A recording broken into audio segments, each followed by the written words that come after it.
So hi, welcome to Woman at the Wheel.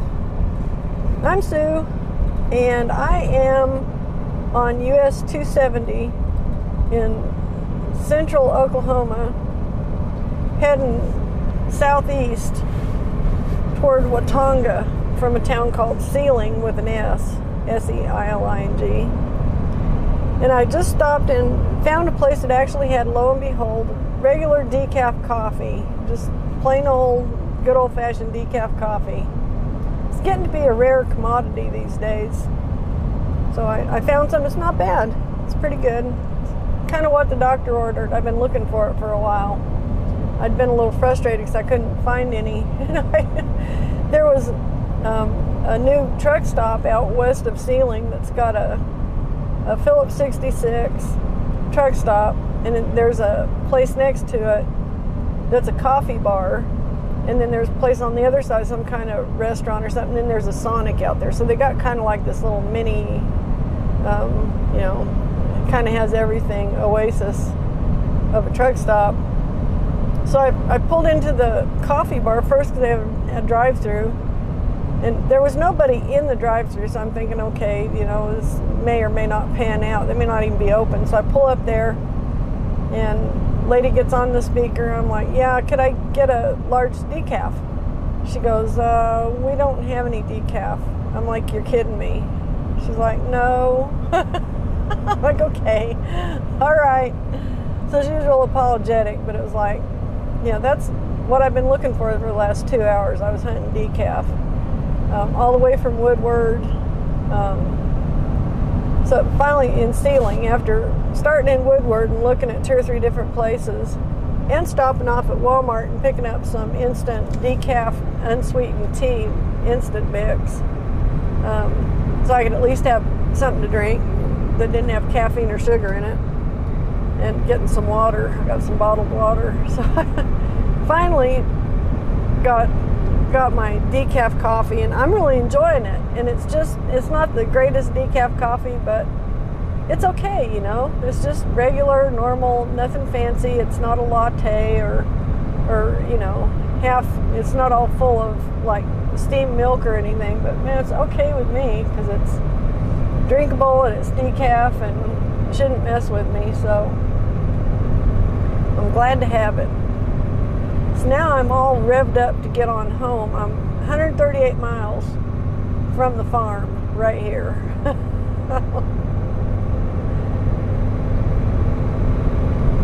So I got a few more ridges like this to cross to get there. I think I'm about 30 miles from Watonga, which is where I'll turn south. And I don't even remember the number on the road, 54 or 56 maybe, I don't remember. Anyway, it's a road that runs from Watonga south to I-40, and that's about as far as it goes. It doesn't really go any farther. I don't need it to go any farther. I just need to get to I-40 and then cut across to El Reno, which is another 20 or so miles up the road from when I get over there. So I'm about 50 miles from Highway 81, which is where I'll turn south, and I'll stay on 81 all the way till I turn off in our neighborhood.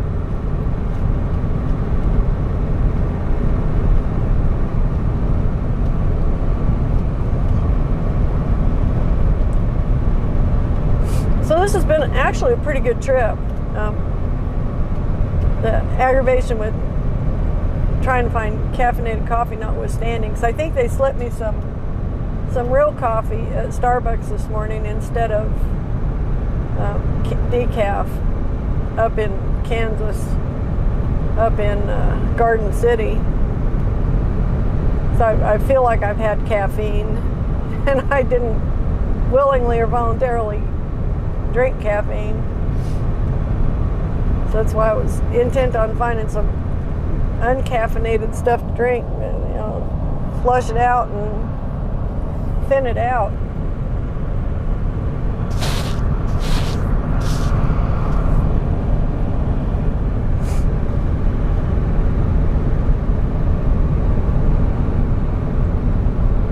it's actually been a really good couple of days. I got my trailer delivered last night pretty early, and I had time to get over to Kansas for the night, to Goodland. Yeah, Goodland.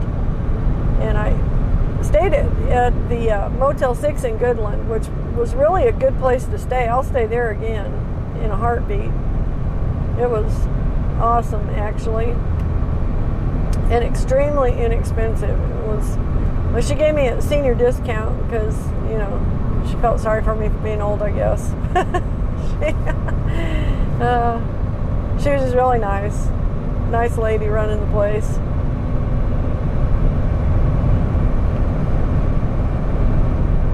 So it was by far the cheapest motel I've stayed at in months, maybe ever since I started back to work. And man, I wish I could find more like that. So that's definitely going on my list. And then right across the road, where everybody else is wanting $470 and $480 and $490 for diesel, right across from the parking lot at the motel, they were selling diesel for $419. So I filled it up as much as I could get in here, so I don't have to put any more in it. I got plenty to get home on. And so I've just been running all day, just getting home.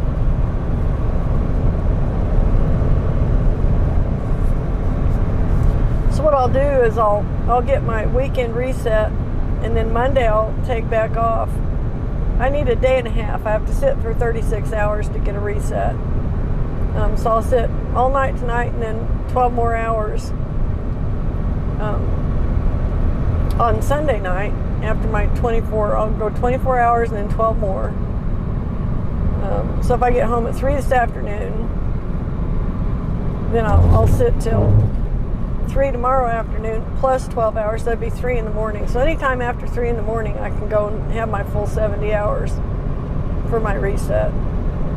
So that's the idea. And then early Monday morning, I'm going to get up, and I think, and run over to Amarillo. I'll have to double check that. I'm going to plan on doing it. And I'm going to plan on taking the Ford if it passes our test this afternoon when I get home, or if Bill's already tested it. He may be out there putting oil in the crankcase as we speak. That was the last thing he has to do, was fill the crankcase back up with oil and close it, and then take it for a spin and see if it leaks or not. So he may or may not get that done before I get home. I don't know. It depends on how hot it is in the garage, how tired he is, what he feels like, you know. So I hope to God that that's the last of the repairs we're going to have to do on this thing, because it's wearing him out, and I hate that about it. But I think it's going to be the best truck for us, you know. If it's repaired now, and if it's not going to give us any more trouble, at least even for a while. I mean, I can always hold this truck in reserve. It's not hurting me not to sell it. It's not really costing me anything extra to run it. I've got the insurance paid on it, and the tags are up to date. Everything's up to date on it, so I don't really have to do anything with it. I can let it sit, and it's fine. So I'll probably just keep it in reserve for those moments when the other truck needs to be repaired, unless somebody makes me a good offer to where I feel good about selling it. So I guess that's what I'll do, because I don't have to sell it. And I've been actually, even with all the struggles we've had with the truck breaking down and this and that and the repairs and all that, we haven't spent that much money doing it. It's mostly been time and effort on Bill's part. So I've actually been banking money this whole time, you know, running this truck and working up to the big repairs. So I only missed a week of work, which I shouldn't have missed that. If I'd have been thinking, I would have just taken this out of mothballs and ran it a week earlier. But I didn't, so, you know, my bad. But even with that, we're still getting it back ahead in the bank account. So, you know, we're building it back up. So, I mean, there's more ways than one to bank an asset, if you know what I mean. So What I would probably do if I was really smart is build a Faraday cage garage to park this and the other trucks in, just in case we have a Carrington event type of solar flare or something that's going to fry all the computers and everything. And I've been hearing about this for years, and it's just plausible enough that it could happen. I mean, it really could happen. It's happened once that we know of, at least for sure. It's probably happened other times with just smaller effect, but the particular event I'm talking about, the Carrington event, it was a solar flare powerful enough to melt telegraph lines back in the late 1800s. Might have been the 1890s, 1870s, somewhere in there, but that was the technology at the time, and it fried their technology. And fortunately, it was something they could go out and pretty readily repair. You know, it wasn't like today the whole country's crisscrossed with grids. They had, you know, certain telephone or certain telegraph lines up to certain places, and they went out and repaired them. But I'm sure it was still a memorable event because we know all about it. You know, they actually wrote about it and put it in the paper and such. So this kind of thing can happen. Now, what the deal is today we are so technology heavy that if it happens, the theory is that it would just fry anything that has a computer in it, which means this truck, it means even my 96 truck, it's got some computers on board. All trucks like from 1970s onward, from the mid-1970s, I think is when they started using the onboard computers. I'm not 100% on that, but I think in that ballpark. So we'd be in a mess because it would take down our electrical grid, theoretically. It would just fry everything. It would fry all our transformers, all these windmills you see, they'd all be cooked. Everything that's got a computer brain in it would be fried if it's not in a Faraday cage when this event hits, when this event happens. So your basic Faraday cage that we all have in our houses, it's called a microwave oven. It's a little hard to drive a truck into that. So I'm not sure how you would turn a garage big enough to put 2 or 3 or 5 vehicles in to protect them from that. And it would be a crapshoot if they'd even be in there when it hit, if it happened. So, you know, who knows. But I guess the only other way to address that would be to find out what computers your vehicle has on board and obtain a replacement for those, and then store them in a Faraday cage in the event that one day we do get this Carrington effect-like event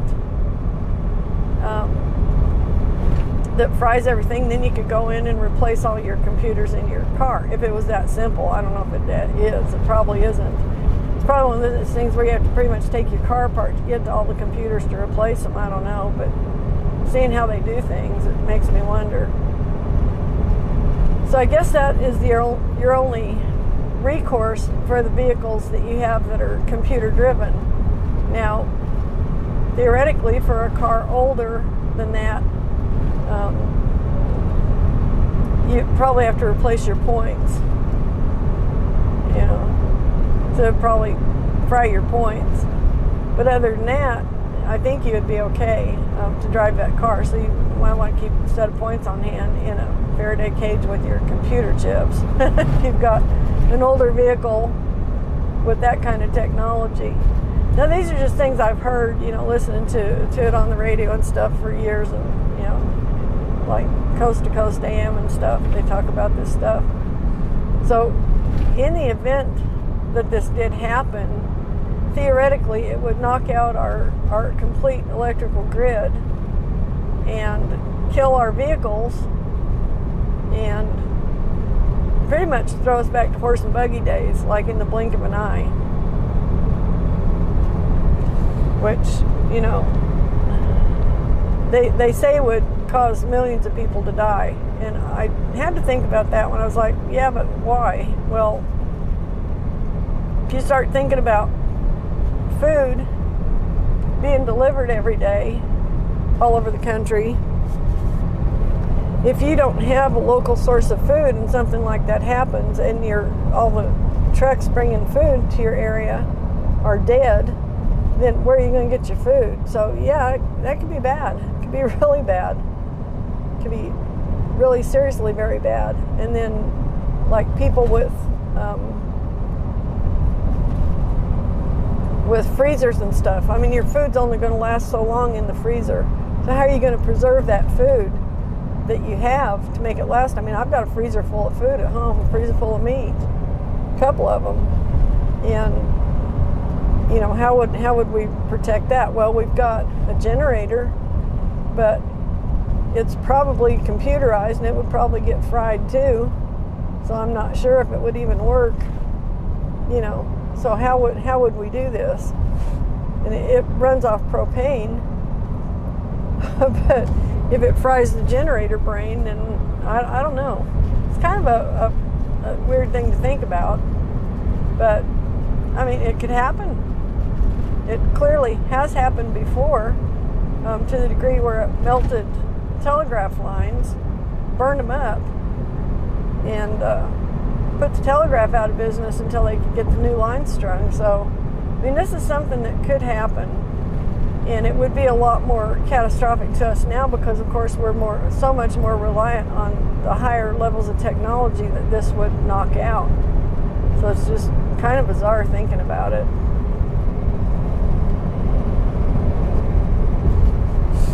So it would be awful in a lot of ways, but in some ways it might actually benefit mankind by pulling the plug on all this internet bullshit, all the social media, all this destructive stuff that goes on the internet would all of a sudden be gone. I mean, it'd be like bye-bye Kardashians, you know, no more of that. They'd have to figure out some other way to make money, I guess, if they don't have enough stocked up. But what they would have to do is they'd have to find a way to get food. So, you know, I don't know. It's kind of a weird deal. This is something that they know and they realize is an actual threat to our national security, not to mention just our existence in general, because it's an actual thing that could happen. And it could happen tomorrow, or it could happen next year, it could happen 100 years from now, but someday it's going to happen. And they have a way of hardening the system, our grid system, to protect it in the event of a Carrington-like event. But they haven't done it because it takes a lot of money and it takes a lot of parts, and we don't have the parts because parts are made in China. So we don't even make the parts for our grid in this country anymore. So how are we going to get all the parts to fix our grid if it gets fried? And and all the manufacturing's in China for these parts. How are we going to get them here from China? Like, all these ships are computer driven. Everything we fly, everything we drive, with the exception of some old cars, are computer driven. And old cars aren't going to move parts from China to the United States, or from China to Europe or whatever. I mean, well, China to Europe's an easier deal because they can go overland there, but just kind of a weird thing to think about, you know. Kind of weird. There would be no more internet, no more Hulu, no more live stream or streaming TV, none of that. No more late night radio. It would just be quiet and dark, and people would be hungry and scared, I suspect, and hot or cold depending on the time of the year that it happened. There wouldn't be any heat and there wouldn't be any air conditioning.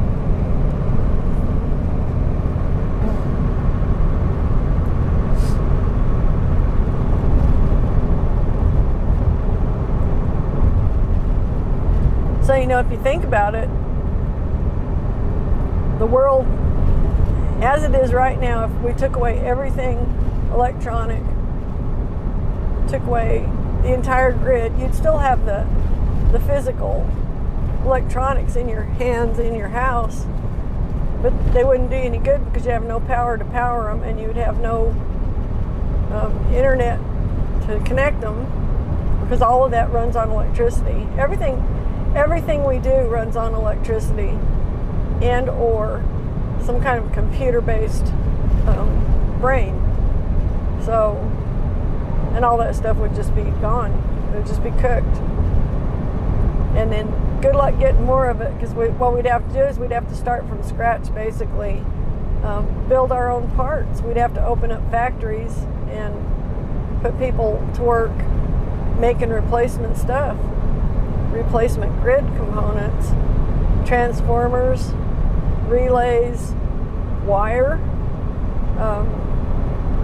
You got to remember, in the Carrington event, the telegraph wire burst into flames and burned. So we'd have to replace wire. We'd have to replace a lot of stuff, and we don't have the equipment on hand to fix it. So we're talking months or years, probably years, without electricity for most of the country. There might be small pockets where some of these small, like our little town, I don't know if they do or not in Marlow, I don't know if they have their system hardened against that or not.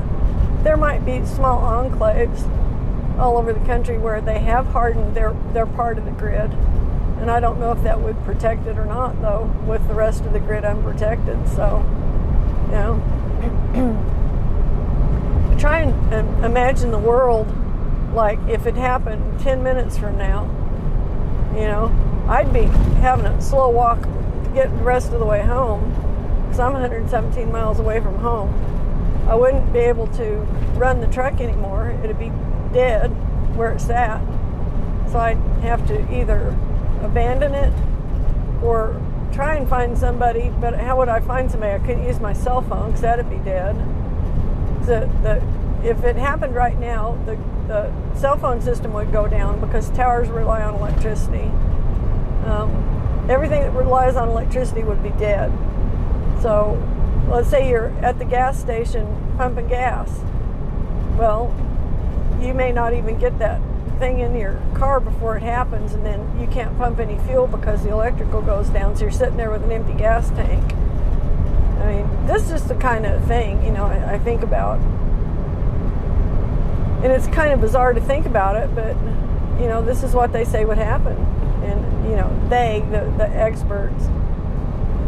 There are several people who have been trying to get our government to harden our entire grid system, and they just have refused to take it seriously. They don't care. There's nothing in it for them. You know, if it happens, when it happens, they'll probably wish that they had done it because they were warned. And, you know, they were warned by legitimate people, not just crackpots. You know, legitimate scientists have said we need to harden our system because this is an event that can and will happen again. It's just a matter of time. It could be tomorrow, it could be 100 years from now, but it's a matter of time before it happens, and it will. So, I don't know. They don't take it seriously, though. Probably because it's been so long since it happened at any high level that they just don't believe it. They haven't seen it, so they don't believe it. So, I don't know.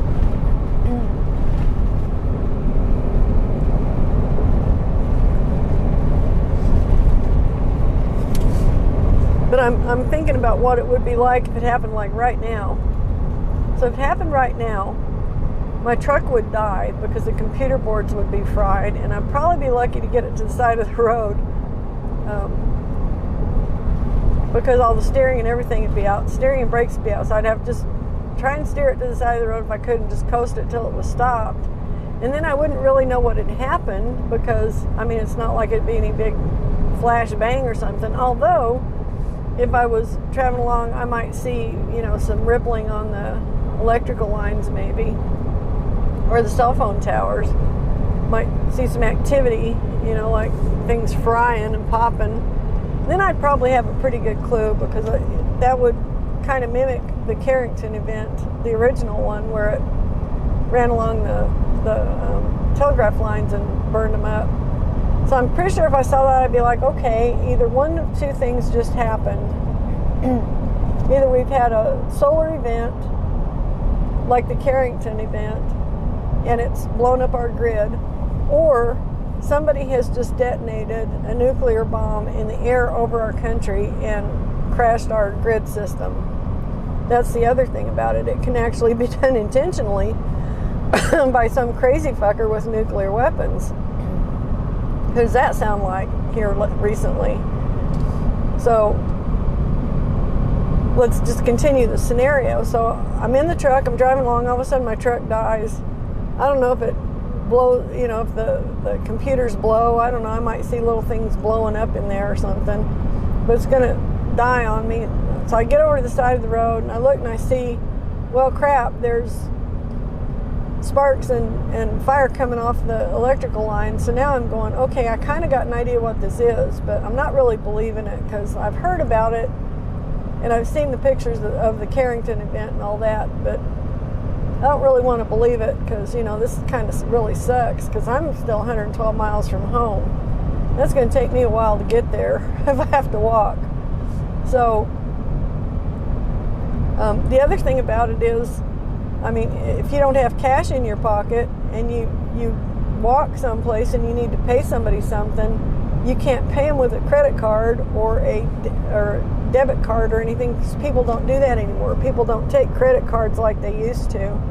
And we couldn't call it in to confirm it anyway. So there'd be nothing like that. You'd have to have something, cash money or something valuable to trade with you, to maybe, I don't know, help you get home or whatever. So here I am. I'm out here on the road, 112 miles from home, up above Watonga, Oklahoma, watching these infernal windmills go around and around. Well, all of a sudden they all quit. My truck quits. The electrical lines over here start sparking, popping, and they burst into flame. And I'm like, well, crap. I know what this is now. I look over on the other side and see this high power line, and it's on fire. I'm going, well, welcome to Armageddon, because I think shit just hit the fan. So, like I say, I'd be trying to steer my truck over to the side of the road. I don't know why I would even bother getting it out of the road, though, because at that point, everybody's vehicles would be stopping, unless they're driving an old classic that doesn't have the computers on board. And then they might have trouble if their points get melted or whatever, which could happen. But I don't know if that would kill their car if it was already running. It might not, but they'd have to replace those points before they could restart it probably. If it melted them or whatever. So here I am on the side of the road, and I've got very little useful stuff with me. I've got a suitcase on wheels, which, I'm going to utilize that. I got my purse. Well, half the shit in my purse isn't worth anything now. My gun is worth something. I'm going to utilize that. I'm going to salvage the useful clothes I've got. I'm going to pare it down to, good socks, good pair of jeans, and hopefully my boot heels will last. I need to take these in and get them re-heeled too. When I'm thinking about this. And I've got my little food, a little bit of food that I've gotten here. So I've got some survival stuff, and I've got some water because I just stopped and bought some water a while ago. Water's heavy, so I'm going to have to use part of my storage space in my suitcase for the essentials like water. So I've got to walk 100 miles to get home now. I know I've got to walk 100 miles because nothing's running. Unless I just happen to get lucky and somebody behind me is in a 1950-something pickup or 1960s pickup and stops to see what happened. Then I might maybe thumb a ride down here to Watonga. They're not going to drive me all the way to Marlow. So I'm going to have to pick and choose what goes with me and what stays. What's useful, what's not. Of course, my video camera would be totally useless at that point. There's no point in even do anything with it because the card in it would have fried and the camera itself would be fried. So there'd be no getting this video out once it was gone. Once that happened, it would just be trash. So I might as well leave it here. Same thing with my GPS, all my electronics, my cell phone. So the only thing I've got in here with me that's going to be useful to me is going to be maybe my flashlights if they don't get fried, and they may or may not. I've got 2 of them in here. And I've got my gun, a little bit of food and a little bit of water, and some clothing. And I've got some bedding, so I can make a bedroll. I can have a good bedroll, which I'm going to need if I have to walk 100 miles, because it's going to take me a few days to do that. So I'm going to tie up my bedroll, and I can figure out a way to do that, tie it to the top of my little suitcase on wheels, and I'm going to start hiking, I guess. Get myself all revved up, prepped up to go, and then I'm going to walk. And I'm going to take what little bit of cash money I got, and the first thing I'm going to do down here at the store is I'm going to go in and see if they're able to sell anything. You know, if they are, maybe I can buy a little extra food. If not, I may just be SOL. You know, a little extra food, a little extra water. At that point, I'm not going to be complaining about having decaf or not. I'm going to be complaining about having water to stay alive with. So,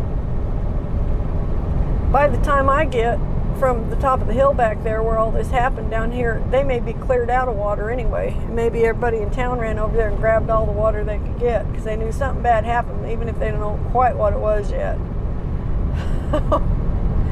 So by the time I get down here to Watonga, because from where I went off the road back there is probably an hour and a half walk to town. So by the time I get down there, there might not be anything left to buy, even if they can figure out a way to sell it. Because, you know, how can they make change if they can't open their cash register or whatever? Well, it would just, you know, it would be a mess. Because for a while, people would just not know what to do. They'd be like, well, crap, now what do we do? Well, I guess we lock this and go home. You know, can't run without power.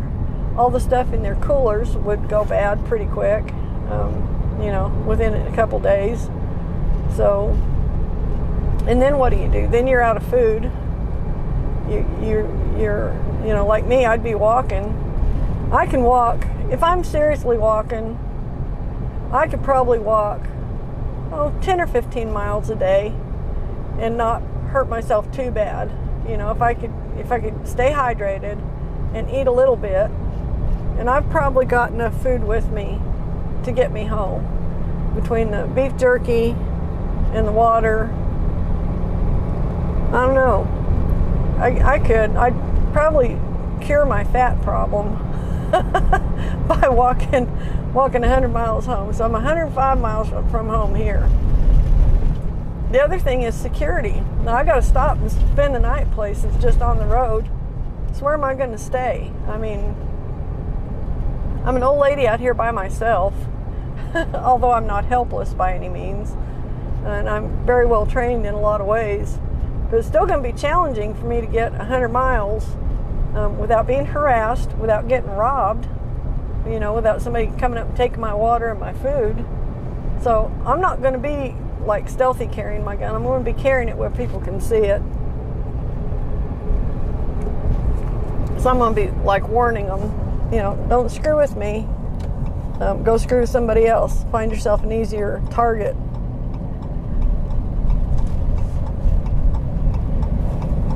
And that might not even save me long enough to get me home. Who knows? Because, you know, I've got to cross. I've got two choices here. I know which one I would choose. I can take the more populated route, which I absolutely would not do because it's more dangerous. More people's more danger.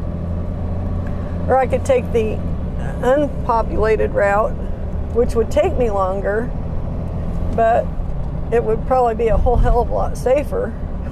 You know, and then again, maybe it wouldn't, because it would, you know, put me in some isolated areas where, you know, so these are the kind of decisions I would have to make just to get home from here.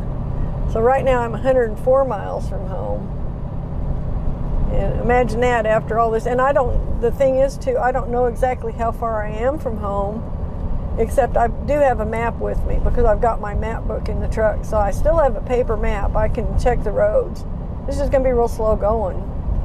So one of the things I'm going to be doing as I'm going along is I'm going to be kind of keeping my eyes open for any kind of conveyance that doesn't require electricity, like a bicycle or something that maybe I can trade something for, anything like that. Now, I'm not going to be looking to trade for a horse because I suck at riding horses and I'd probably get myself killed. So I'm going to stick with something that doesn't have its own brain. But, you know, I could probably be convinced to learn how to drive a wagon with horses attached to it, which I imagine a lot of us would be learning how to do stuff like that. I'm going to be watching on the way home for some other form of conveyance. Now, you know, whatever I could find to trade for. But those things are going to be at a premium now because, you know, cars are gone, so people aren't going to be really willing to trade them off. So then I guess you're going to have some piracy going on. Probably have people stealing stuff that does still run. So you're going to have to, you know, it would just change everything. It would change the complexion of the world as we know it. And everybody who hasn't been, everybody under the age of, like, I don't know, 40 maybe 50, would not know how to contend with a world where there wasn't a constant flow of information. It would be such a shock to everybody who's always had that constant, you know, you pick up a phone and call somebody, you turn on the TV, you see the news, turn on the radio. I mean, even for those of us who are pretty old, that would be enough of a shock. But imagine for people who couldn't imagine a world without the internet, or don't know how to do anything without using the internet to do it. You know, it'd be a steep learning curve for some people. It could be pretty bad. So I don't know, but I know I'd be steering clear of certain areas, which would be cities. I would not go into a city. I'd go out of my way 2 or 3 days to walk around a city, you know, or 4 days, however long it took. I would not go into Oklahoma City. I don't know how close I would get to it, but not very. So I'd probably basically just cut across country. Staying on the roads, of course, are easier, you know, easier moving, even walking. It's a lot easier to walk down the side of the road than it is to walk across that plowed field out there.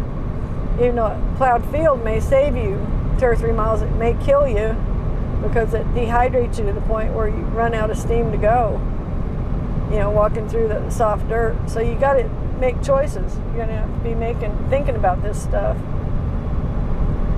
So now I'm 101 miles from home. Even in the truck, this seems kind of slow, and I'm running 65 miles an hour. Actually, closer to 70. You know, you remember this happened at like 112 miles from home. So it would have taken me all day to get here. After that happened, if I had all day left to walk, I may not have had all day. But, you know, if it happened late in the afternoon or something, I might have walked for an hour or two and then had to bed down someplace.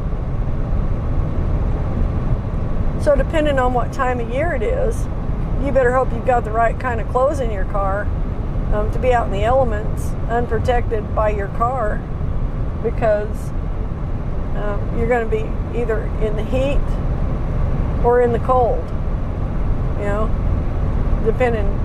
In this country anyway, it's either going to be hot or it's going to be cold.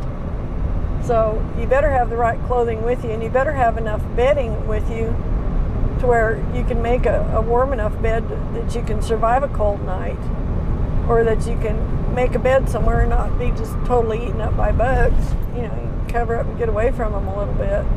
So I don't know, what do? You know, thinking about all this, do you carry like an extra hammock in your car, like a little hammock thing that you could string up between some trees or something, or on a telephone pole? I don't know. But so here I am walking along with my suitcase, and I got my water. What little bit of water I got, I'm rationing that to no more than a bottle a day, which is not enough, but it would keep me alive. And I'm pacing myself. I'm not walking fast, not walking hard. I'm just walking, just Try to keep it nice, steady pace where I'm not sweating or overheating, especially if it's hot out, or even especially if it's cold out. You know, it's either way, it's not good. Either way, you're going to sweat more and need more water.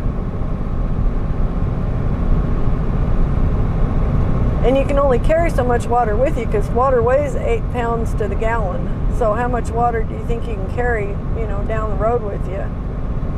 So, I don't know. Not enough, that's how much.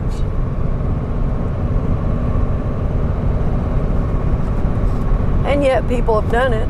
You know, people did it for centuries, for tens of thousands of centuries, carried a little bit of water with them and went from water source to water source. So that's the problem in Oklahoma, because it's a heavily agricultural state. And our water sources here, who knows what's in them? There's probably pesticides and fertilizer and cow shit and whatever else in all these creeks. So in a place like this, you're going to be taking your life in your hands, drinking from a natural source. And you're not going to have electric pumps pumping water up into wells. So one of the first orders of business, if you do make it home, if I made it home, I would have hoped by that time Bill would already have the hand pump attached that he built to go on the water well. So we'd have water for us and the chickens. Chickens would get to be pretty important then, because they'd be a primary source of protein. The eggs. I'm not talking about eating the chickens, I'm talking about eating the eggs. So that would get to be a pretty important deal. By that time, I imagine he would have walked over to the lake and went and worked on the old truck, so he'd have wheels. And he might come looking for me eventually.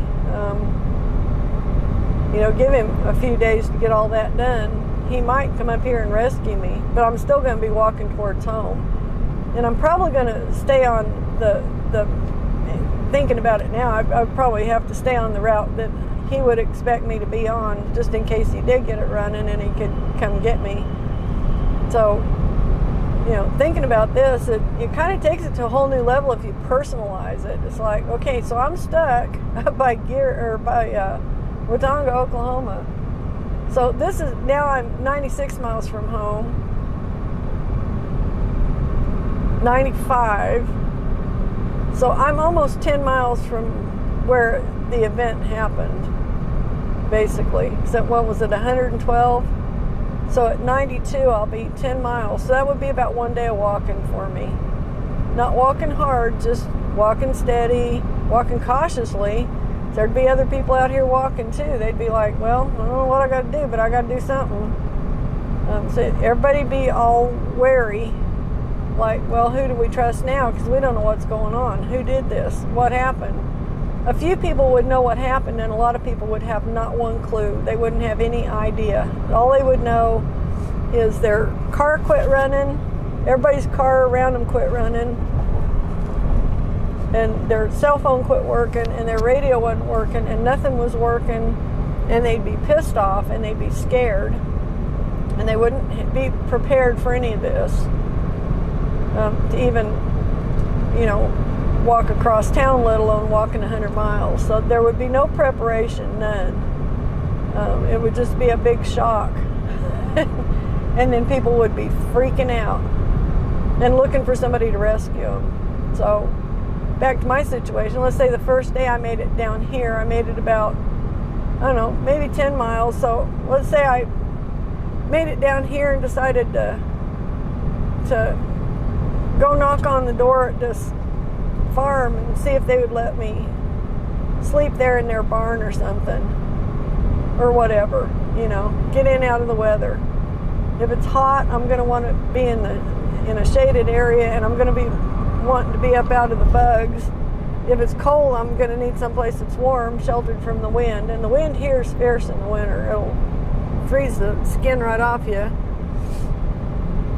So So let's say I got, oh, there's a good one over there. So they let me stay in their barn. They were like, man, we don't know what happened, but everybody's stranded out here and we're letting people sleep in the barn.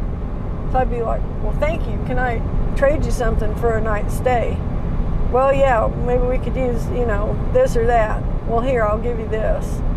So I'd be willing to barter to get a safe place to stay, trade something, whether it's, I don't know. The only thing I wouldn't trade would be my basic survival stuff. I wouldn't trade off my money, and I wouldn't trade off my gun or my ammunition, but I might trade them, a bottle of water or whatever, because I figure at some point I'm going to be able to replenish that. If I can get to an actual river, I might be able to replenish that, or if I can get into a town where I can, maybe buy some water with some of my money at a store or whatever. So by this point, everybody would be reduced to only carrying the stuff they could carry. I imagine people would be getting out their kids' wagons, putting stuff in that and walking to town, buying, whatever groceries they could get, putting them in the wagon and taking them home, things like that. I mean, here's a good illustration of some water that you wouldn't want to drink, but you'd sure be tempted if you were thirsty, wouldn't you?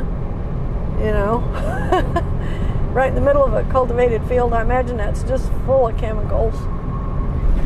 So it gets a little complicated.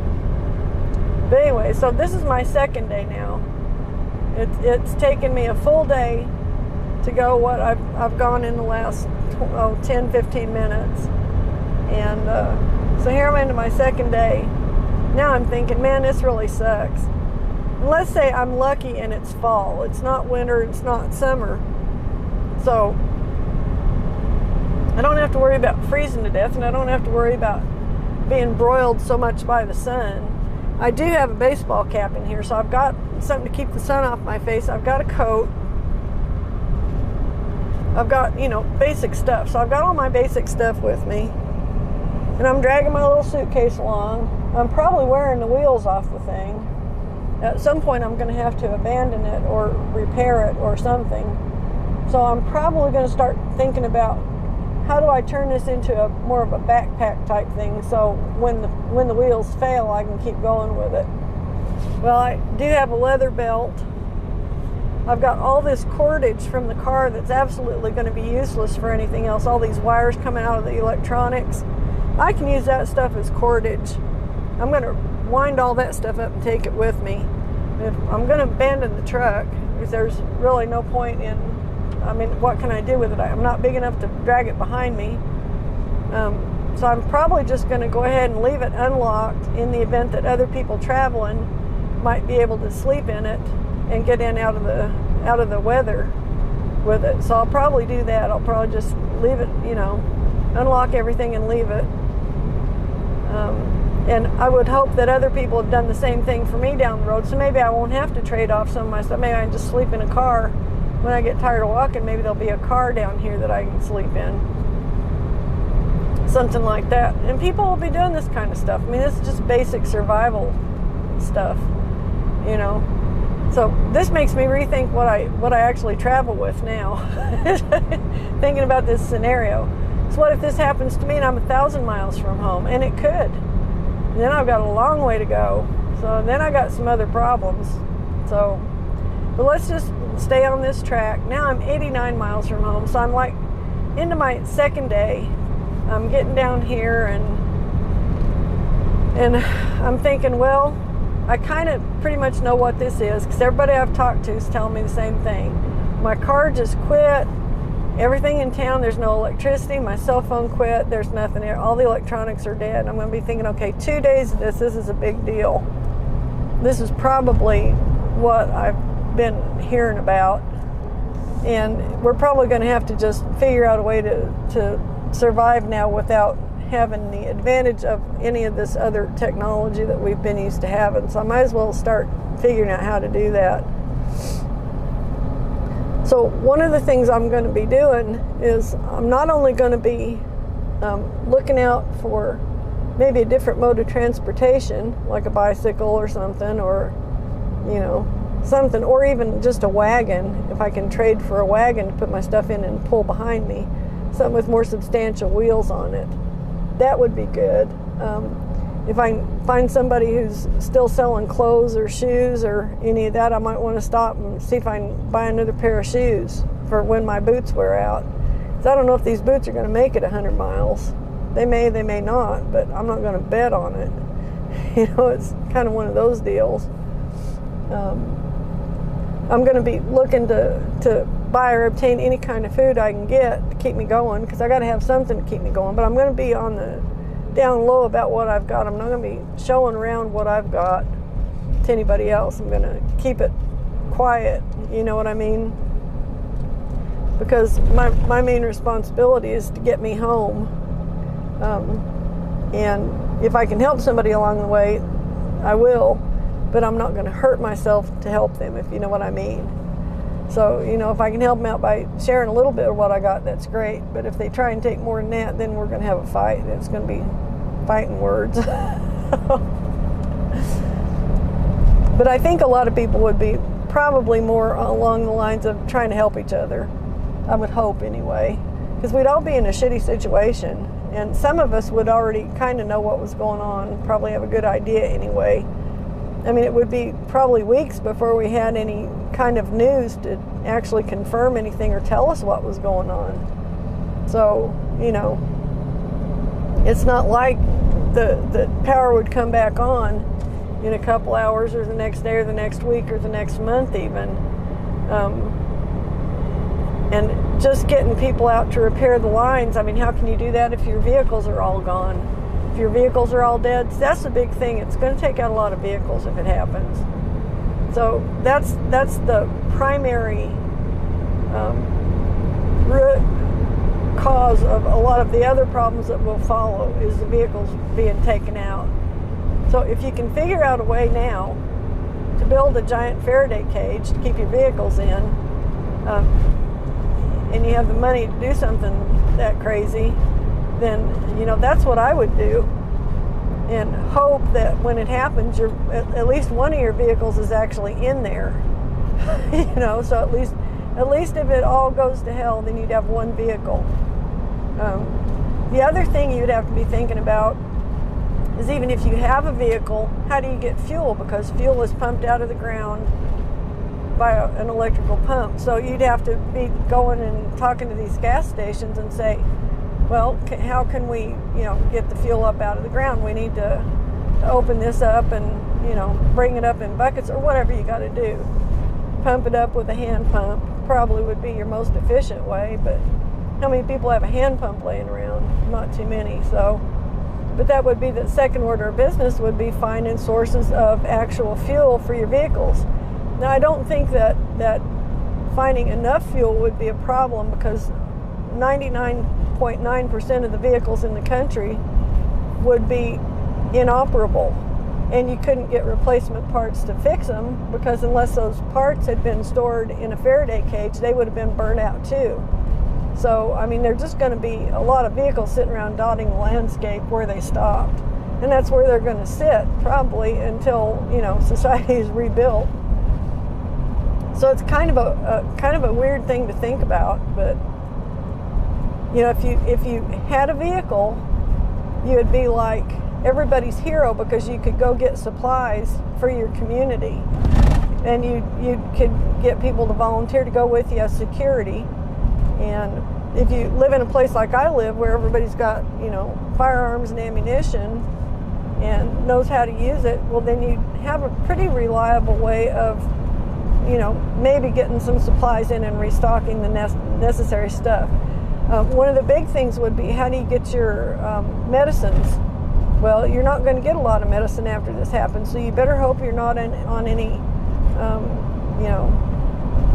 life-saving medicines that you have to travel very far to get. Like, that would be a problem for Bill, because he goes to Norman and gets a shot every month. So if he didn't have the vehicle to get there, and they don't have the transportation to get the medicine there, so I'm not sure how all that would work. I think that would just all stop. I think they would probably have somebody at the drugstore doling out what medicines people had prescriptions for, but once that was gone, that'd pretty much be it. So they might buy you some time, but life would change. Life would change a lot. And this is just, talking about it for what, 20, 25 minutes, half an hour. It's just some of the changes. And I'm still I'm on my, I'm 84 miles, so I'm on my 3rd or 4th day here. If I was walking a little faster, because I'm getting a little impatient, so maybe day 4 up here. So I'm plodding along, day 4, hike. Maybe I decide I need to pick up the pace a little bit. I need to lighten my load. Maybe I was lucky enough to trade for a wagon, so I can move a little faster, because I'm not going to wear the wheels off a wagon like I would my little suitcase here. So I was able to trade for a wagon in Geary back there.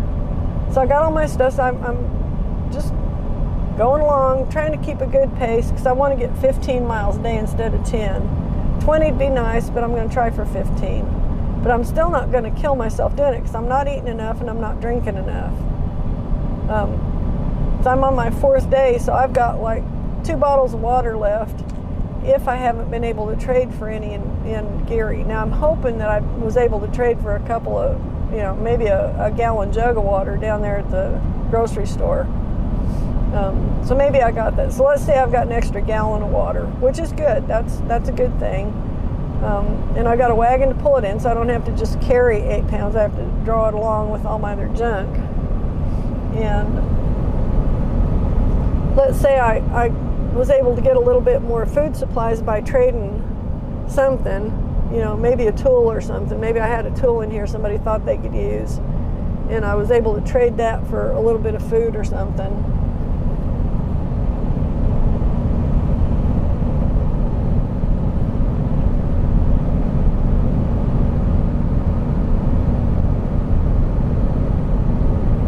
Now, the farthest I've ever walked in a day, and I was about 30 years younger, and I was walking uphill for most up steep hills, like up the side of a mountain with a backpack on, heavy backpack, was about 8 miles. But that was as far as I needed to walk. I could have walked farther, and if it was on the flat or up and downhill, a little variety, but not just straight uphill, I could probably do 20 miles in a day realistically. I got a long stride.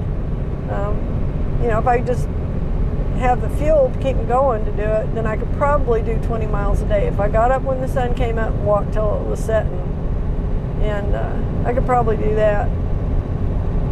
So let's say I did that. So now I'd be on day 2 here. I would have made it into Geary the first day, because I would have just got after it and got there, did my horse trade and got an extra gallon of water. So now I'm on my 2nd day. This is best case scenario. So day 2, I'm walking, I'm going to make I-40. I'm going to cut across on I-40. Well, when I get down here, I'm also going to have a new set of problems, because there are a lot more people on I-40 than there are on the other roads, and a lot of those people are going to be vastly unprepared for what's going on. It's still going to be in day 2, so some people are just going to be sitting by their cars going, when is somebody going to come rescue us? And then other people are going to be like, well, oh, I see you've got water, I need that, give it to me. So you're going to have this kind of stuff going on.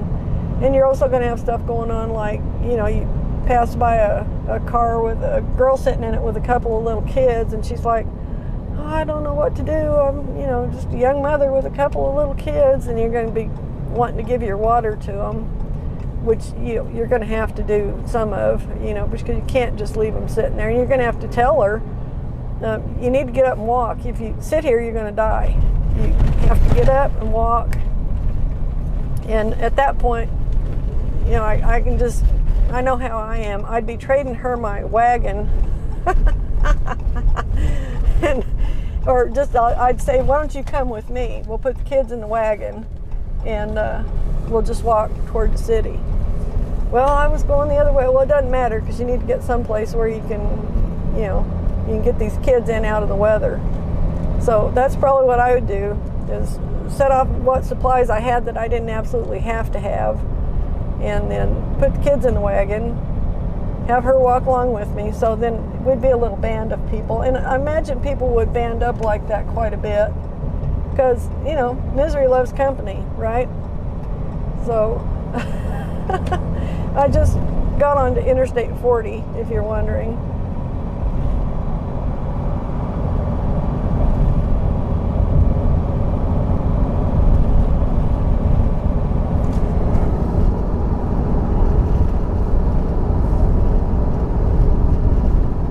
And my GPS is asking me to do some weird stuff. I'm not sure why. That might not be a bad way to go. Probably be slower though, I'm gonna guess. Probably wouldn't be too much slower than I-40. This guy's only doing about 60. So anyway, you got all these bands of people kind of getting together and, you know, walking along, trying to figure out who's got what resources, who knows what to do, who knows what's going on, or who's got an idea anyway. And what should everybody do? Where should we be heading? What should we be doing? Well, you know, the more people you got, the more supplies you need. So that's a problem.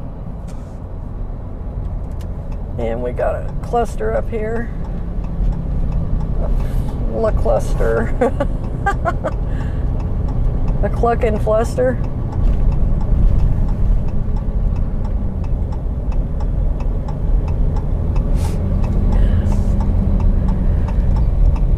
So the more people you got, the more food you need, the more water you need. So by this point, you know, it would probably have behooved me to sneak across the interstate and go the back way and stay off of this. I mean, think about this. Right now, if all these vehicles stopped, for one thing, nobody'd know what was going on for a while, so we'd all be sitting here cussing about the bad traffic, and then we'd realize that, you know, well, my car died, well, his car died too, well, his car died too, what the hell's going on? And then you'd run into clusters like this where you had to navigate all these cars that are in these, you know, stall out zones or the slow down zones. You have to be walking around all this stuff. Now, the good thing about it is some of these trucks would have food in them. So, you know, you could actually recruit some of these truck drivers to break open their trucks and hand out food to everybody. Some of them might have water in them. Some of them might have clothing in them. I mean, there might be things in these trucks that would actually help us survive. The thing would be, you know, have these people sat here long enough to figure out something big's going on, and we're on our own. We got to fend for ourselves, so we need to, you know, we need to not worry about what the company thinks or what, you know, leaving the truck sitting here, because they're going to be sitting here. They're going to be sitting here for years. You know, we don't know that at this point. All we know is all our cars died and the power lines all blew up. So some of us would have a pretty good idea, but we still wouldn't know for sure exactly. And we wouldn't know if it was caused naturally by solar flares or if it was caused by a nuke being exploded up in the sky. Except I'm thinking there'd probably be some way that you would notice that, but I don't know. I don't know how high up they explode them to do that, or what kind of fallout there would be. So that's another thing. Is this a nuclear attack, or is this a solar flare, a solar event? Well, I don't know, you know. I guess if you see a big flash and a bang, then you probably got an idea it's a nuclear attack. If you don't see that, but you see all the other stuff, then maybe you'd, you know, conclude that it was a solar flare. I don't know. So I've got a exit I can take up here. This GPS is trying to talk me into it, and I think I'm going to do it just because traffic is really shitty right now. It's 4 miles up, and I don't know what kind of road it is, but it'll get me south off of this. So I think I'm going to take it. The Interstate 40 today it's a clogged up freaking mess. I don't know what's going on, but see how I just said, I don't know what's going on. That's what we'd be saying. I don't know what's going on, but nothing's working. You know, so we'd probably waste a lot of time sitting here lamenting the fact that something had happened that we didn't know, and we wouldn't know what to do, and then it would be starting to get late in the day, and everybody would be like, well, shit, now what do we do? Well, I guess we sleep in our cars for a night and see, you know, what happens then. there'd be some of that going on. A lot of people probably just decided to just stay there and live in their car till help came, and they might have a long damn wait. So, I don't know. But I'd be for just abandoning the truck. I'd put a note in it, I'd put a note in there saying, call me if I'm wrong, and I'll come get my truck if I can.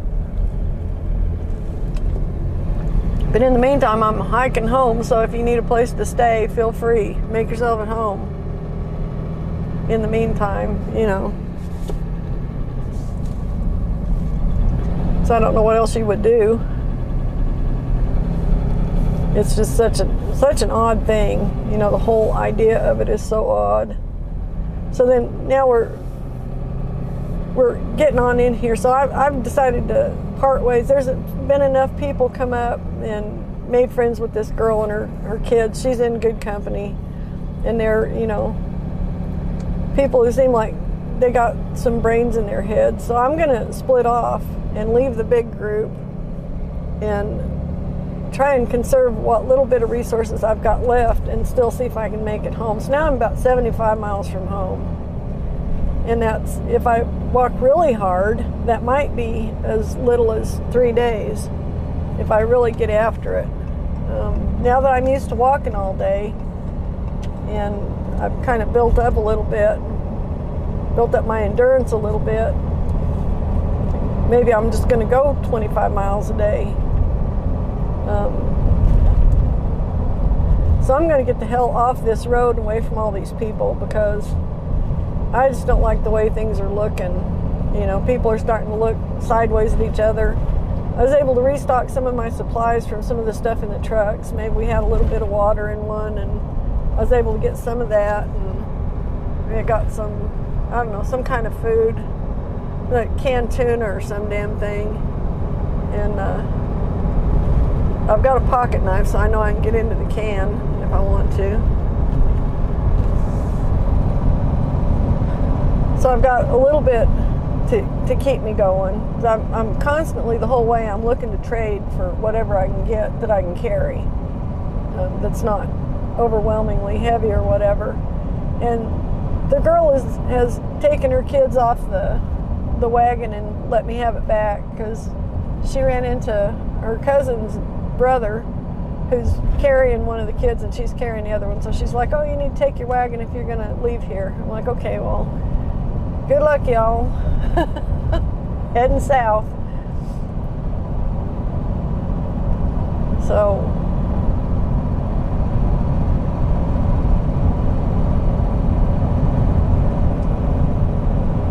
I guess I'll go ahead and stay on this. I don't want to really get off of this until I have to. Even though it's slow, it's a lot faster than running some back road. I'm talking in real life, not in my scenario here.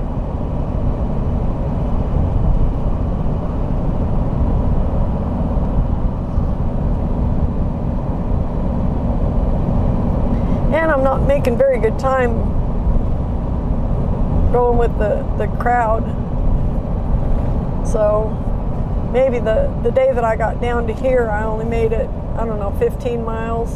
Because we were stopping and helping people and talking to truckers and breaking into trucks and trying to pass out some supplies and make sure everybody who's walking has at least water and something to eat, whether it's a bag of potato chips or whatever we can find, can of tuna, who knows. So we know from here out it's only going to get worse, so we're trying to be cooperative at this point too.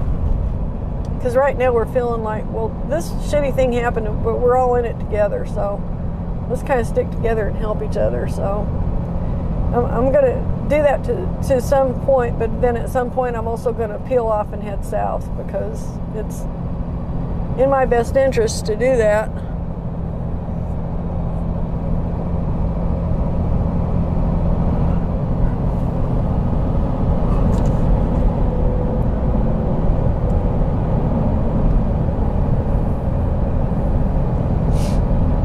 And traffic is really slow up here today. I can imagine how slow it would be walking this. I'd be like, man, we're walking so slow. Get out of the way. You're walking too slow.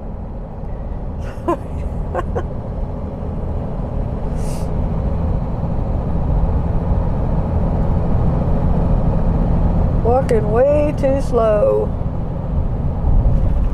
But we'd all be dodging vehicles up here. We'd all be walking off on the shoulder, and then we'd have to be going around vehicles. Cause some people would have pulled over on the shoulder. Some people wouldn't have.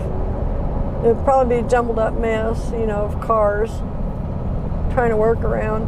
But the thing about it up here is at least you know where you could stay that night. You could stay in one of the cars. Because there'd be cars from here clear to Oklahoma City. I mean, you'd easily be able to. And staying in the backs of semis, you could make pretty good forts out of the back of a semi. Get your group in the semi and keep everybody safe for the night anyway.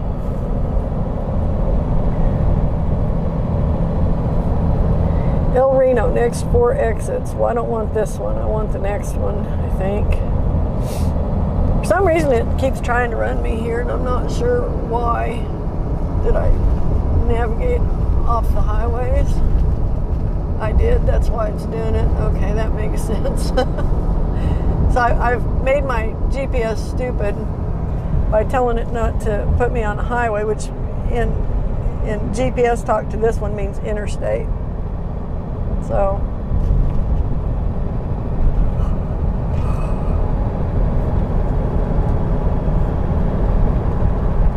anyway, so I'm still walking.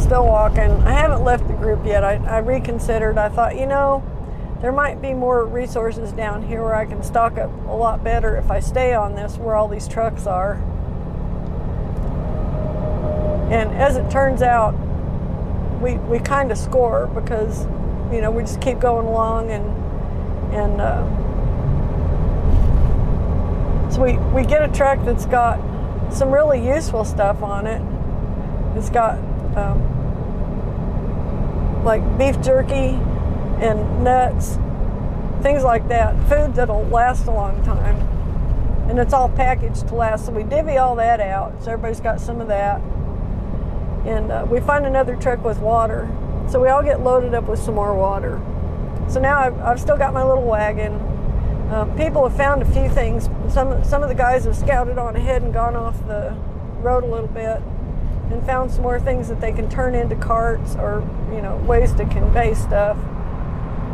So there are more wagons showing up, more carts of sorts. People pulling their suitcases out and using them like I used mine until I ran the wheels off of it. So it's kind of getting a little more organized now. People are kind of getting accustomed to the idea that this is just how it is and this is what we're going to be doing for a while. So, this is how we're surviving. This is what we're going to do. So we're going along here. We're actually making pretty good time. It's getting to be a little more social. People are starting to get to know each other now. So now we know each other by name. Kind of learning where everybody's from, where they're trying to go, how far they've got to go.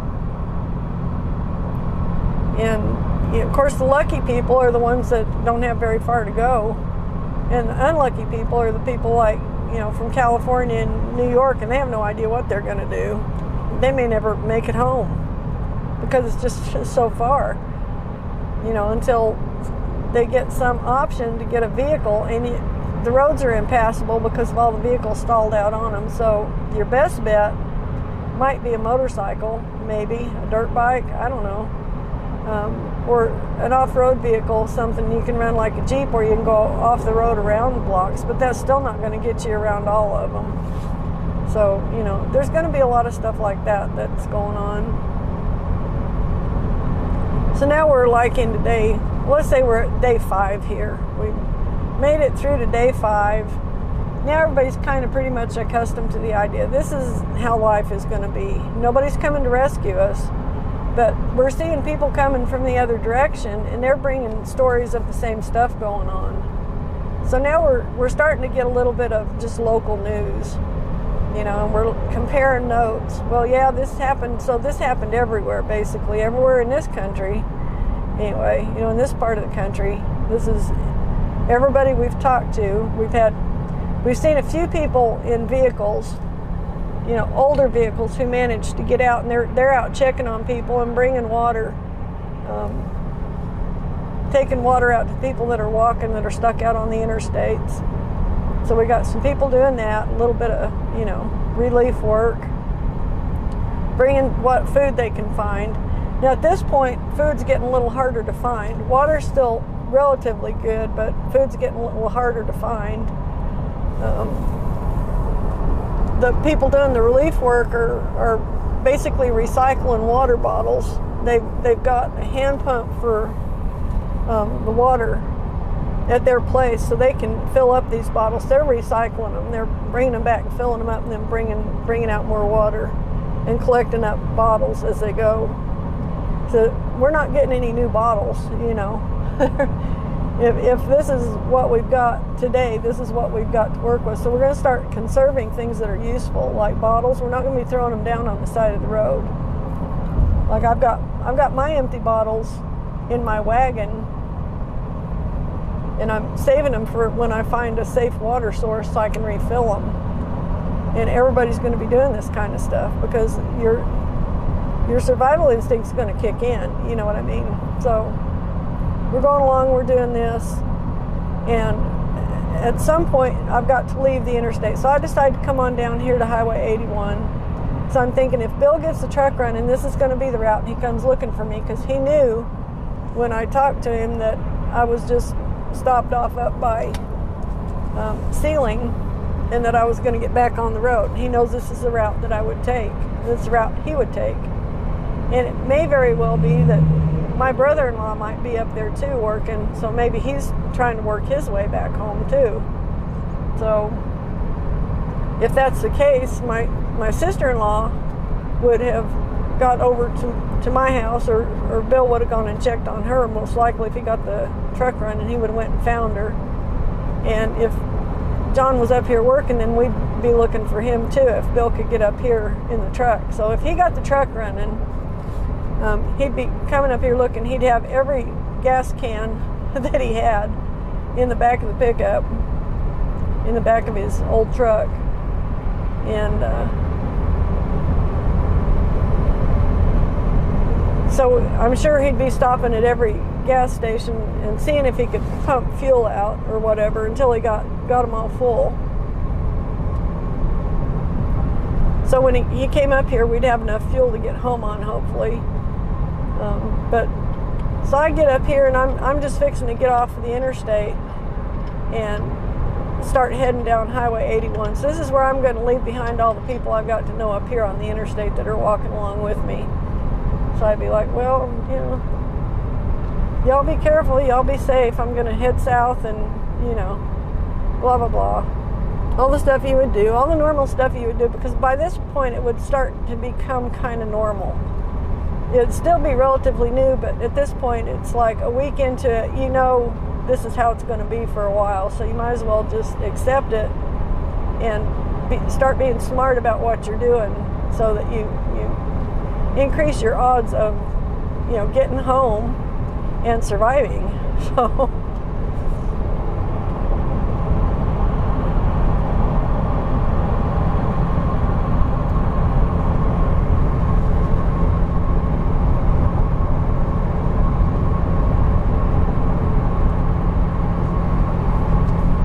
So now I'm 60 miles from home, 64 miles from home here.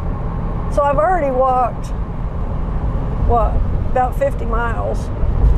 So about, let's call it 3 to 5 days, somewhere in there. Everybody's accustomed to the idea, and I'm going to get off the interstate and head for home. So I'm really glad to be leaving the interstate, because that means I'm making some good progress. I still got a long way to go, but at least I'm on the same road that the nearest highway to my house is on. So I'm on the road I need to be on to get on home. So I'm leaving them all here. See ya, and there'll be some other people going south, so we might team up. Yep, where are you going to? I'm going to Chickasha. Okay, well, I'm going to Marlow, but I'll go with you as far as Chickasha. We can work together here. And I think there'd be a whole lot of that. I think there'd be a lot of teaming up, pooling of resources, and for security's sake, you know, one person alone is not as safe as a group of people. And everybody knows that that's just nature. You know, one single animal is not as safe as a herd of animals. So we'd all be herding up like a bunch of cattle, I think, pretty much.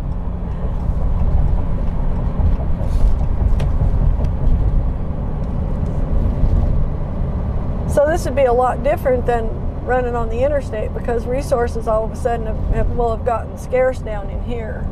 We don't have all the trucks up there, so I'm glad I stocked up on supplies up there while I could. So I've got more supplies than I had when I started. I've got a couple bags of beef jerky, and I've got a couple of bags of nuts, and I've got about 2 gallons of water. I've also traded for some coffee, some instant coffee, so I can make instant coffee if I can start a fire. So another thing I've traded for in the meantime is a lighter. I got a cigarette lighter, which I haven't carried a cigarette lighter in years. But it may come in handy, so I may put one in the truck. I may start carrying one in my purse.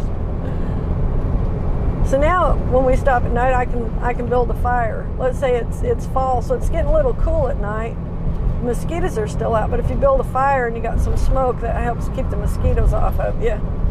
And it's just a little more cheerful, you know, if you can camp around a fire, because you're going to be camping right by the road. It's not like you're going to expend a bunch of energy hiking off over into those trees, or, you know, someplace. We might just stop right there and camp.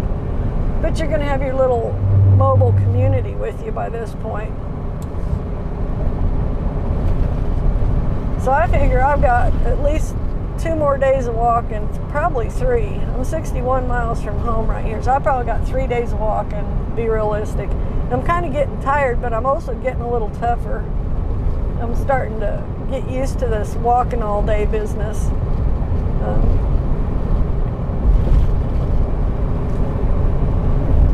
I've probably dropped about 5 or 10 pounds, which is good. That makes me feel better.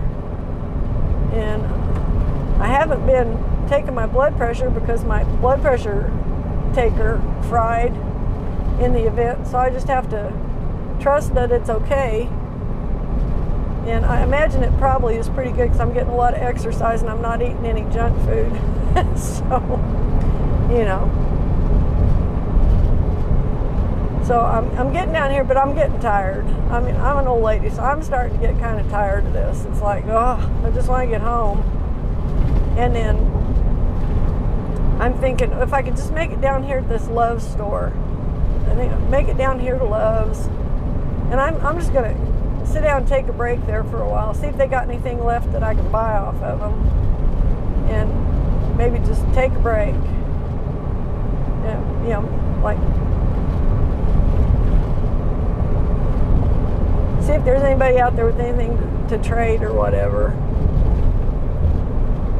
And by this time I've got about 10 bucks left. So I didn't have a whole lot of cash to start with, but I spent some of it buying some food off of the truck drivers that opened up their trucks. And I figured they might as well get paid something for it. Maybe it'll help them on down there, because a lot of those guys are from a lot farther away than I am. Some of them guys are from, you know, Georgia and Minnesota, different places like that. They got a long way to go home, so they can use the extra money. If there's anything to be bought, you know, it may help them.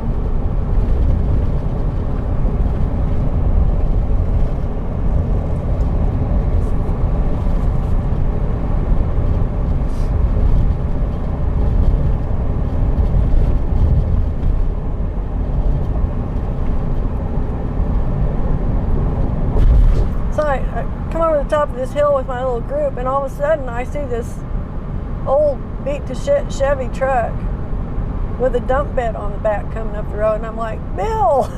I'm like, hey, that's my husband. He's going to give us a ride. And sure enough, he pulls up and whips around in this deal here. He's like, well, I'm glad y'all are alive. I was kind of wondering how it was all going. Like, okay, well, did you talk to Debbie? Is John home or is he up at Seiling? And no, he was home. So he's home with Debbie. Like, okay, good. So let's go home then. And he's like, all y'all who can fit on here, get on here and I'll take you as far as I can. Because I'm going to Marlow, but I'll drop you wherever you want to, or I'll take you all the way there and you can go on from there. So, you know. So then we all load up and then we go on home. Then we start figuring out that this is just how life is going to be. So the next order of business for us is, since we got wheels, is being in the trucking business. Because somebody's got to be trucking supplies around, right? So yeah, so guess who? You know, whoever's got wheels is going to be doing that stuff. And you know,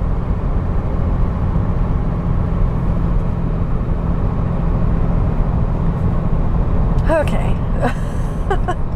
So much for my story. And they all lived happily ever after, you know, figuring out how to exist in a world without technology. And then some of them didn't. Some of them died. Some of them starved to death and froze to death and sweated to death or whatever. But for the most part, mankind survived. The end. Okay, so I'm going to run in here. Take myself another little break.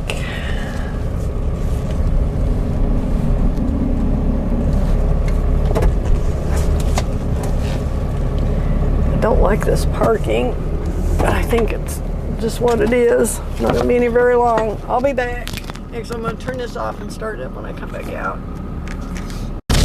Okay, so I'm back. So how did you like that little short melodrama type scenario?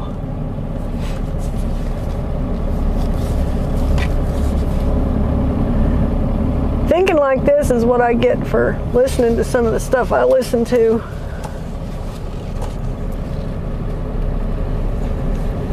But you know, it could happen. That's the thing about it that I keep coming back to. It sounds far-fetched and it sounds, you know, fantastical, but it's something that's totally actually possible and kind of even sort of likely to happen to us at some point in the future, because it has happened in the past. So we know that it's possible to have it happen. It didn't have the widespread effects that in the past that it would have now, obviously, because in the past the only technology they had as far as an electrical technology was the telegraph. I'm pretty sure at the time they didn't even have like electrical lighting in most places. So it's been a while since it happened. But that's not ancient history either. That's, you know, within a generation or two. So this isn't entirely fiction. Unfortunately. That's why it's so unsettling. Now I'm thinking about things that I should be bringing with me just in case something like this happens, you know.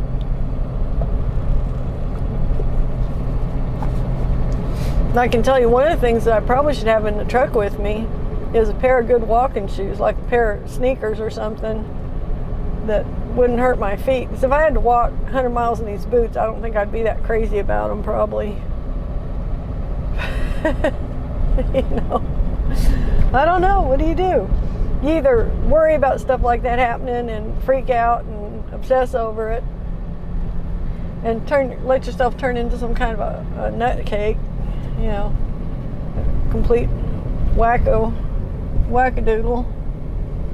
worrying about what might happen, or you pretend that it could never happen and you ignore the whole concept so that if it does happen, you're totally caught unaware, unprepared, and your odds of surviving it are like slim to none. So what do?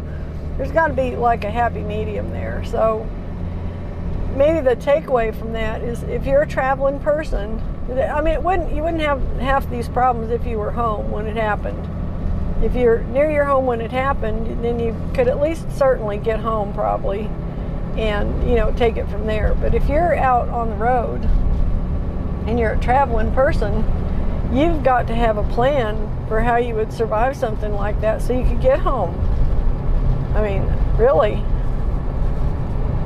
And it could be any kind of event. It wouldn't even have to be that. But, I mean, so this is the kind of stuff I sit and think about when I'm a long way from home and I'm listening to Coast to Coast and they're talking about, you know, these kind of things happening.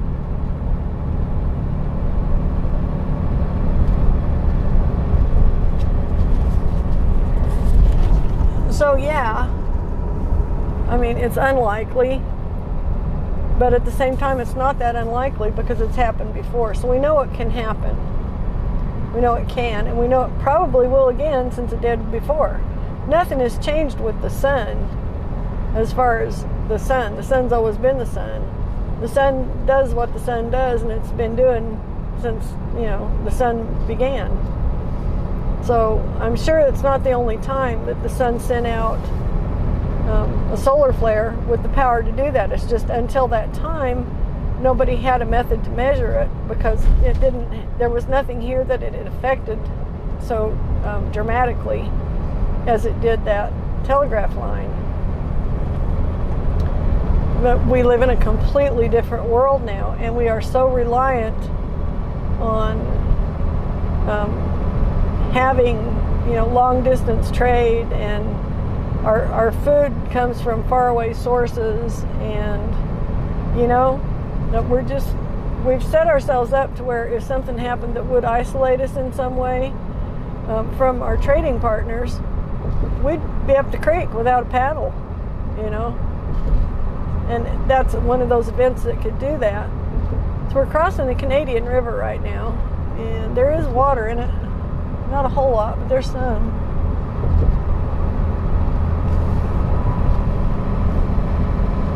Whew. So I'm 53 miles from home and my truck's running. I'm really happy.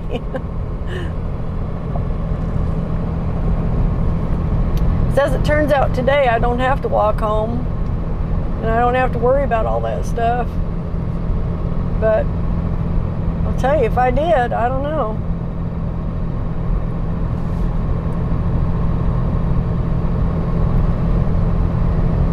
You know, a few minutes of, you know, play acting, putting yourself in a position mentally, like, you know, as if this had happened and you've got to figure it out.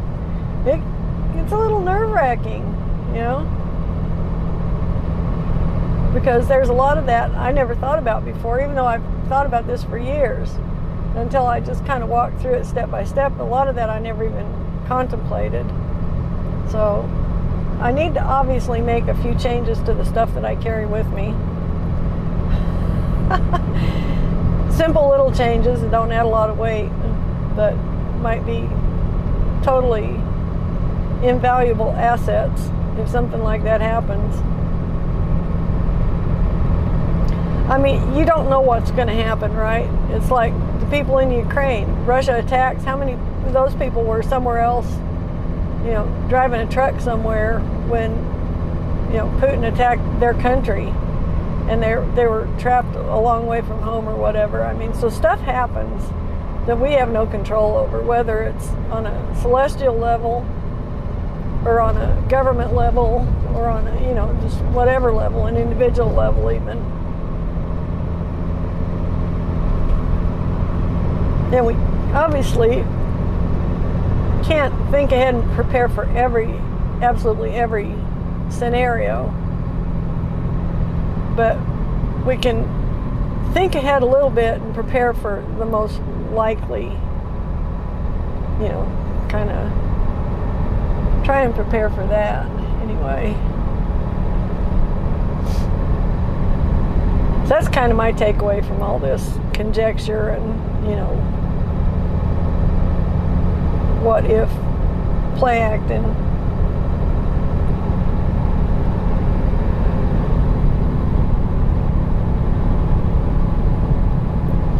And of course, in my play acting, I had Bill come get me because I was tired of thinking about it.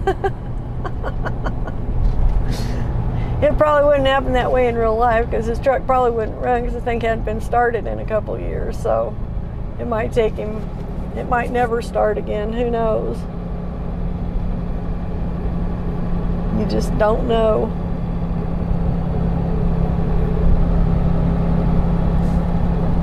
And that would be the saving grace in that scenario. But what about other scenarios? You just can't think everything through to the end, obviously. Or I guess maybe you could. But if you did, you'd spend your life daydreaming, I guess. Thinking about every possibility.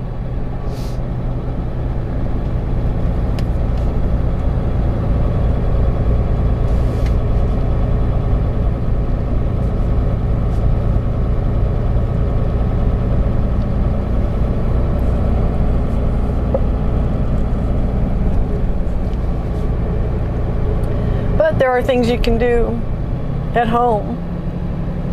Like, one of the things I've been wanting to do for a long time is just have a pump for the well, a manual pump for the well.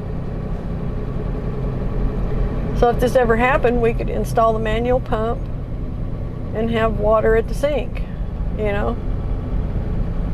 It's not that difficult of a thing to accomplish. I mean, if you got to pump your water, it would be nice to have it pump into the sink in the kitchen so you can heat it to wash your dishes and heat it for bathing and heat it for washing clothes and all the stuff that you do that you heat water for. So that's one of the things I kind of would like to do.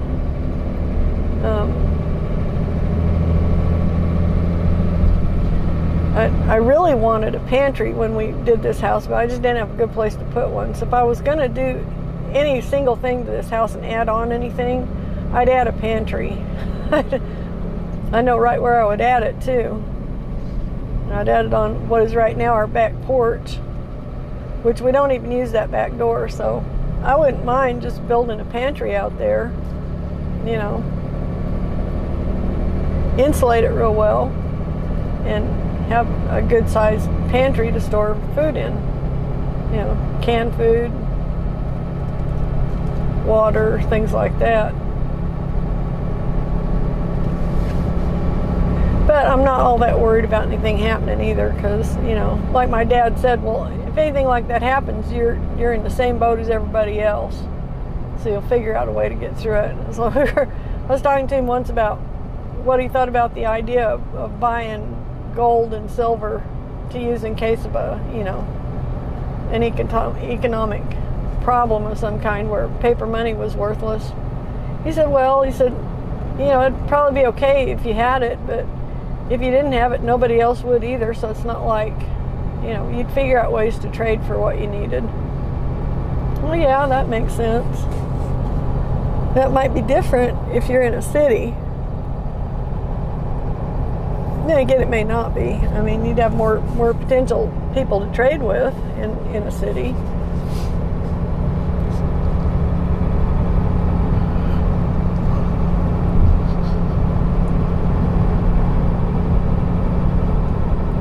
But he was right about that. If something that big happened, we'd all be in the same boat. So it wouldn't be like it would give you any great advantage. I mean, there are certain things that would give you an advantage in certain scenarios, but you can't possibly prepare for every scenario. So, like, what do you do?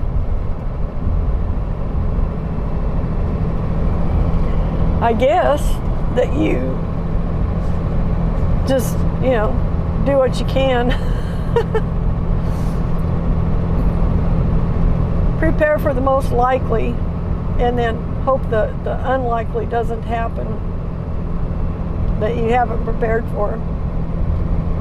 I mean, because seriously, what are you going to do? Sit and worry every day for the rest of your life? You know, oh gosh, is the grid going to get, fried today?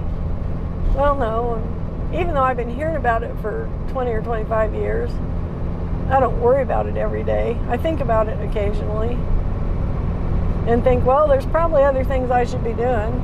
And just like, walking through that whole scenario like I just did, I can think of several things I could do that would be probably a little bit more helpful.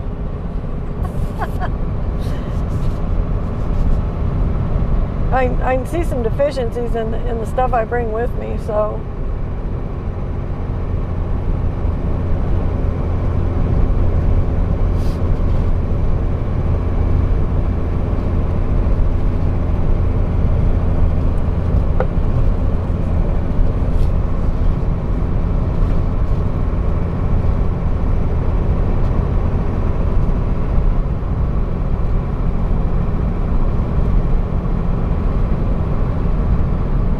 I think my biggest takeaway from that is to bring my my work boots with me in the truck, so that if I have to hike someplace, I can wear them instead of these,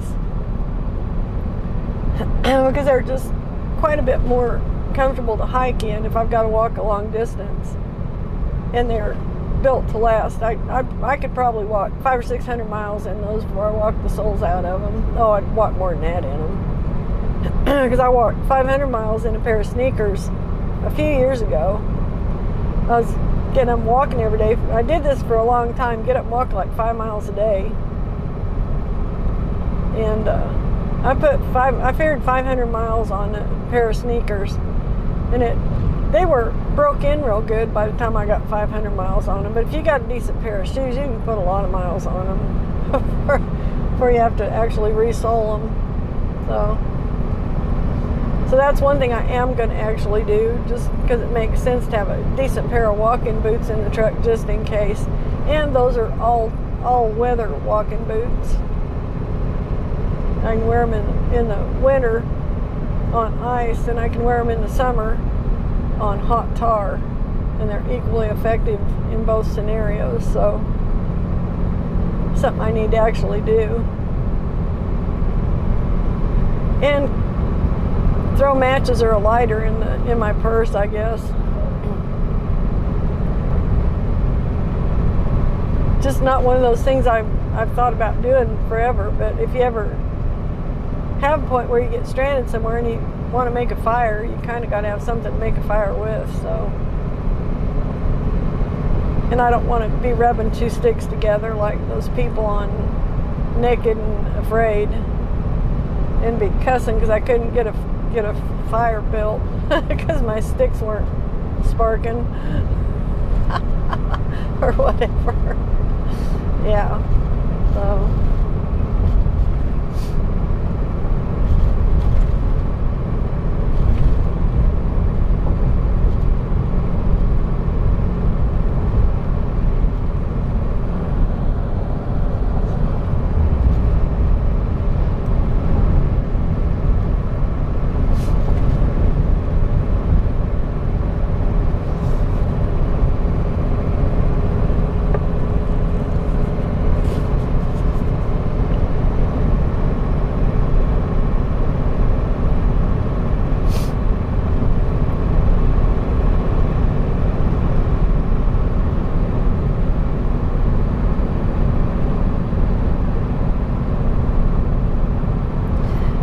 well, I think I've constructed enough of a story and followed it out to the most logical conclusions that I can come up with right now. I'm getting tired. I'm ready to be home, and I'm still 40 miles out. So here's hoping that we don't get a solar flare before I make it home. And if we do, at least I know I'm close enough to make it without having to work too awful hard. 2 days, 3 days tops, I could be home from here. even in my cowboy boots. So anyway, thanks for riding along with me. Thanks for playing along. And I will see you in the next segment.